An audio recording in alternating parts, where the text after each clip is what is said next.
We're going to be continuing with this series of Psyhodel versus Casey, and this could be the beginning of quite a story as Psyhodel, challenger from Russia, who has no previous tournament experience that we can find at least. It's his first go in an HCT playoff, and if he wins and goes through to champs, then he could qualify champs into Worlds. What a story that would be for this completely unknown player. He has seemingly come out of nowhere. It's very similar to Hatul's story from the previous championship, where obviously he was well known within the local community, but on a global scale, he was pretty much an unknown entity and very quickly made a name for himself, I suppose we'll say, and is back competing once again this playoffs, whereas Psyhodel, if he could bring himself up to 4-0, that's in with a real good shot getting through to the qualifying through to the Winter Championship. Also, the more I find out, the more I like. He has fantastic fashion sense too, as that is a quite glorious sweater. Lovely like bit of knitwear. Yeah, I was going to say, it's like something you would knit, Derek. It does indeed.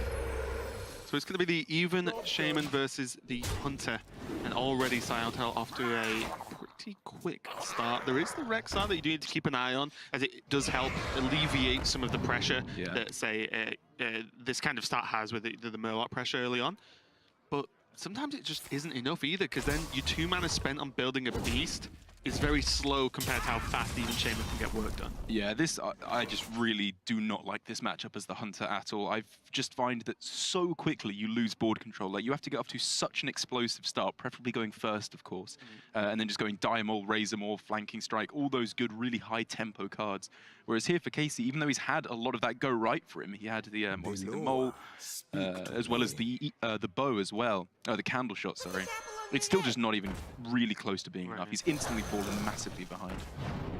Yeah, it's looks back here as well, just killing off the Razormaw easily. Juggler goes down, so Psyhodel forsaking the 4-drops just to get this value down and say, okay, so you have to deal with this. And then even if you do, he has 3 very powerful 4-drops that, because of the hero power, he can just press hero power as well next turn.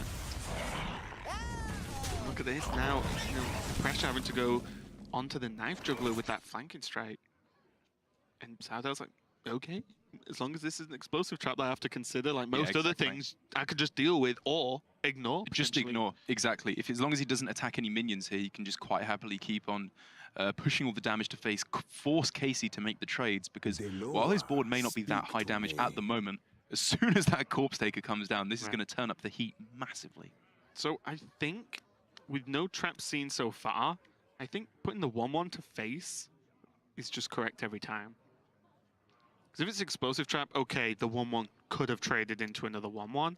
But if it is, you still have your other 2 big minions, then you just put like Chain Gang or Corpse Taker behind that. Well, I think he's already attacked face. I think he knows that it's a an attack minion. Oh, sorry, Flanking Strike. That sorry, that was played the turn before. So I think that he knows that it's a Snake or Venom Strike. Oh, so you just ignore it then? Yeah, exactly. That's what I'm saying. Wait. Huh? But Taunto him as well. That gives me even more reason to want to ignore this. Yeah, clearly having a little bit of trouble here. And I am just becoming a fan more and more of these days. Just doing everything you can, not to play well around secrets, but just to never proc them. You just, if you can, you just leave them up forever and never give them a good opportunity for it. Whereas this play felt like a lot of trading in when he could have just pushed his advantage and gone face a lot, whereas now, Rexar just mops up this board. Yeah, and that was also down to just a misplay there, as he actually just over-traded into a 3-3 when he didn't need to. And he got, I think, a little bit flustered with the Direwolf positioning, which just altered everything he wanted to do and kind of messed up. I think it's a bit of a last-minute decision, and I missed it, I must have blinked, but with the knowledge of the secret and 3 4-drops that are very tanky, I would have just bopped him in the face and said, okay, beat 2 Chain Gangs, like beat 2 2-3s with your Rexar, fine, but my other stuff's still alive. He had the actually somewhat rare liberty of knowing pretty much what the secret was. He could have narrowed it down to Snake or Venom Strike trap, and then you just, like you said, happily ignore it and keep on pushing face. Unfortunately, no Divine Shield or Plant tokens from the links there, just a bit of a useless one, but still gets the job done of dealing with Corpse Taker #1. And I think we might be seeing actually a really good example of what I like to call the Casey effect. which is when, due to the fact that Casey is one of the fastest Hearthstone players, full stop, he just plays at lightning speed no matter the situation. A lot of the time when he's up against newer players, they kind of feel the psychological need to match his pace. They play a lot of their turns a little bit too quickly. Maybe don't think about the necessary aspects of the turn, because for whatever reason, you just start matching the pace of your opponent. It's definitely difficult as well, because if you think about when you're playing a game, the faster your opponent plays, as long as it's well played, of course, the less time you have. Yes. Because it's always on you, on you, on you. Okay, Yogo. Okay, Yogo. What are you doing? Yogo. And that just continues to build up, as you said, and just it gets worse and worse as time goes on if you can't get a quick handle on it. And Casey pretty much is one of the closest players to being able to play well that quickly. Like, not even saying that Casey is the best Hearthstone player, but he's definitely one of the best at seeing what is very close to the best play instantly. Right.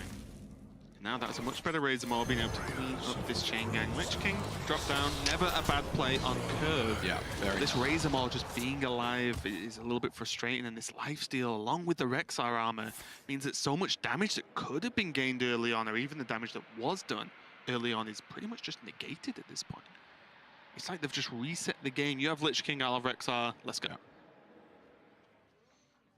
And as it progresses, things should probably be in favor of Casey, I would say, with Deathstalker Rexar just providing so much value over the course of the game.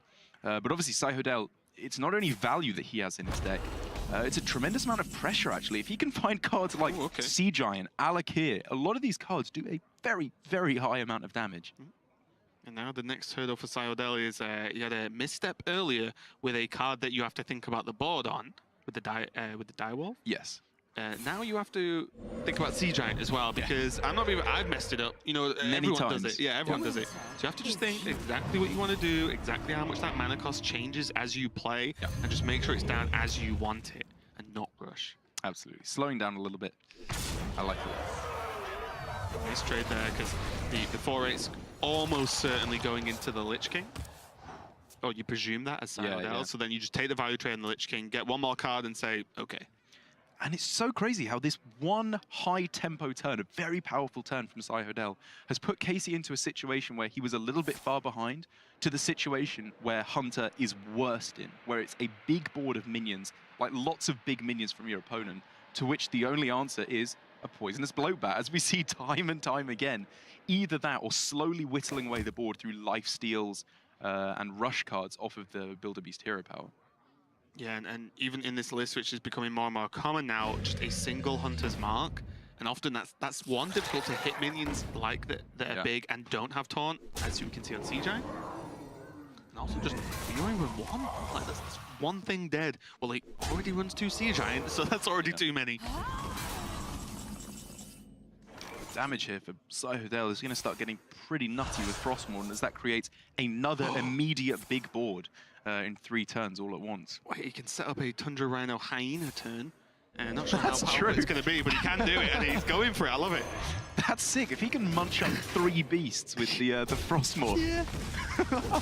Especially if like Casey just has to play a Hyena this turn, because well, he's not just going to pass. Well, depending on his Zombeast, of course. But he might just have to play a Hyena, and it's like, why, thank you. And also, he can self-hex one of his totems to turn it into a frog, which is a beast, so it also gets charged. And then somehow get Lightning Bolt and Lightning Bolt the frog, and it's just all goes well. Oh, the Lynx as well. This is weird, right? Because if... Oh, okay, you can't do the extra damage right now. So you can actually just kill off the Scarab with the weapon. But still, you could just hex it.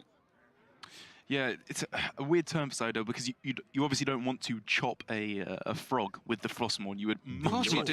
Because then when the Frostmourne summons the Hyena, the frog defends the Hyena and the Rhino, and then they have to kill the frog, which buffs the Hyena. Yeah.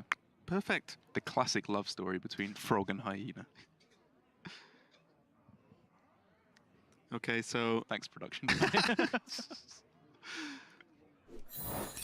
So he's going to discover the secret. It's freezing trap, a little bit frustrating, but not much Psyhodel can do. He can't just be like, well, it might be freezing, so I'm just not going to attack with my 8/8. But now the Hyena comes down.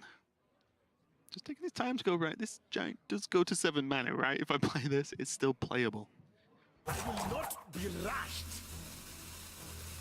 Is it Yeah, worth that's it? probably right. I mean, I am still wondering, even though you said it partly in jest, the I never hyena joke rhino about thing. stuff like Yeah, this, yeah, Darek. like that's just a powerful combo. Well, my query here is, unless he's going to kill a 1-1, right? Well, one, that's a lot of damage into a Lynx if he does it. Yeah, okay, so he kind of had to if he's going to play the hyena, because you can't just play the hyena and then it just dies instantly. Like, why even bother? It's just 2 damage, right? Yeah. Well, the hyena's worth way more than that. And again, Psyhodel, the misplay emote there, basically, you know. As he killed the Lynx instead These of the things hyena. happen. Yeah. It's like, oh wait, what's going on here? Yeah. Did he think the Lynx buffed the hyena? Well, I think he thought he should have killed the Spring Paw because now Casey can Dire Frenzy the Spring Paw instead of the Lynx, which is slightly better. It's a very, very slight misplay, but he should have killed Spring Paw. Played hyena. Yeah, I mean that's an entirely different line. Yeah. The slight technical mistake, was not killing off the Spring Paw. I mean, arguably the mistake was not going face there. Like we could have seen a lot more pressure just to try and close out the game. But I guess with the Beetle there, it's a little bit too much. And already on 28 now, 30 health, of course. That's a long road ahead of you to try and get this damage down. It looks like Casey might be able to fight back now. I mean, look at this board. And this is what Even Shaman struggles with.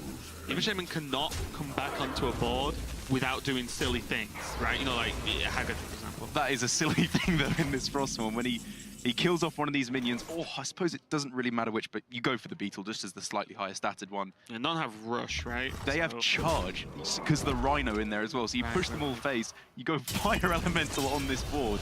Well, they can't get onto the board unless they do silly things, and Frostmourne into all these beasts is a silly, silly thing, and Darek, I love it. Who is this man? You guys can't see. Hopefully at some point in the next weeks we get clips of this, but Darek literally cannot stay in his chair during this game. It's once again, a Shaman has changed class. Why can't everyone just stick to the class they play? A Shaman is now a Hunter. A Priest became a Warrior. It never ends, Darek. It never ends. I'm telling you, man, Psyhodel belongs on the front page of reddit.com/r/madlads because he is just... I wondered where you were going with that, Darek. It could have been many directions, but I'm glad you went with that one.